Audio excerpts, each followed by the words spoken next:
Labdien, Alisa! Labdien! Alisa nodarbojas kineziterapiju pusotra gada. Viņam bija ļoti stipra problēma uz jostas daļa mugurkauna.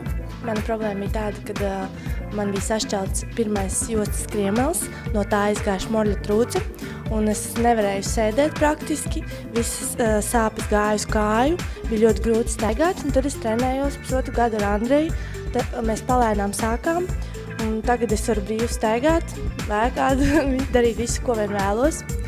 Tā kā es visiem iesaku izmēģināt šo terapiju, tā noteikti palīdz, jo agrāk es nevarēju pat normāli pagulēt, tagad es aizmiršos, kā tas ir negulēt naktīs, kad sāp mugura, tā kā tas ir tā vērts, pamēģiniet.